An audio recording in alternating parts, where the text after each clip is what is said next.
ശരണം ഭഗവതി ശരവണനിൽ സോദരി ശിവമയ മടിമുടി ഉലകിൽ കൊണ്ടാടി നടരജ കൊടുമുടി കൈലാസത്തിൽ ഉടുകടി കാലടികളിൽ വന്മലയാടി.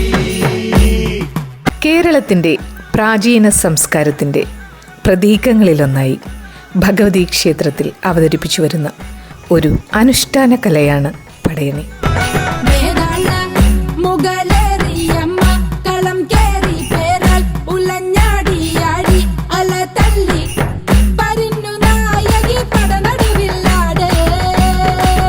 ഒരു ഗ്രാമത്തിലെ മൊത്തം ജനങ്ങളെയും വസൂരിയിൽ നിന്നും മറ്റും രക്ഷിക്കുന്നതിനായാണ് ഇത് നടത്തിവരുന്നത്. കവിങ്ങിൻ പാളകളിൽ നിർമ്മിച്ച വലുതും ചെറുതുമായ അനേകം കോലങ്ങളേന്തി തപ്പ്, കൈമണി, ചെണ്ട തുടങ്ങിയ വാദ്യങ്ങളുടെ ശബ്ദമേളങ്ങൾക്കിടയിൽ തീച്ചൂട്ടുകളുടെയും പന്തങ്ങളുടെയും വെളിച്ചത്തിൽ തുള്ളി ഉറയുന്നതാണ് അവതരണ രീതി.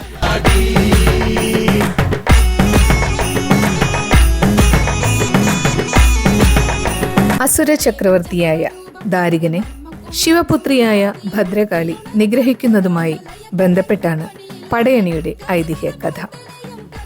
അസുര ചക്രവർത്തിയായ ദാരികനെ അടക്കി നിർത്താൻ കഴിയാത്ത ദേവന്മാർ മഹാവിഷ്ണുവിന്റെ നിർദ്ദേശപ്രകാരം ശിവഭഗവാനെ അഭയം പ്രാപിച്ചു.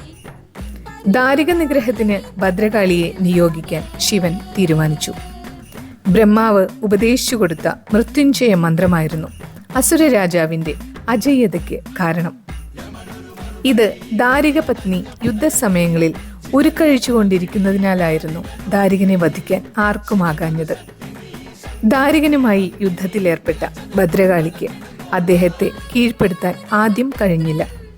മൃത്യുഞ്ജയ മന്ത്രം മറ്റൊരാൾക്ക് ദാരികന്റെ ഭാര്യ ഉപദേശിച്ചു കൊടുത്താൽ അതിൻ്റെ ശക്തി നശിക്കുമെന്ന് ബ്രഹ്മാവ് അസുര രാജാവിനോട് പറഞ്ഞിരുന്നു.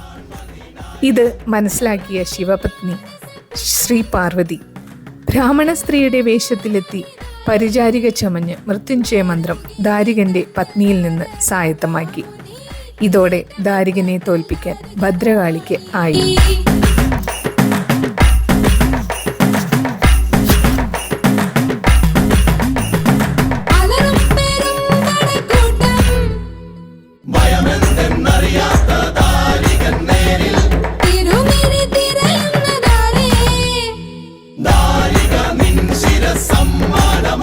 പാതാളത്തിൽ അഭയം തേടിയ ദാരികന്റെ തലയറുത്ത് രക്താഭിഷിക്തയായ കാളിക്ക് കോപമടങ്ങിയില്ല.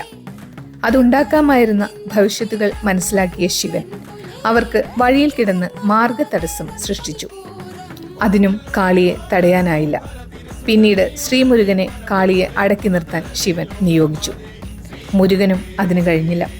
ഒടുവിൽ ഒരിടത്തും പഠിക്കാത്തതും അപ്പോൾ തോന്നിയതുമായ ഒരു വിദ്യ പ്രയോഗിക്കാൻ മുരുകൻ തീരുമാനിച്ചു.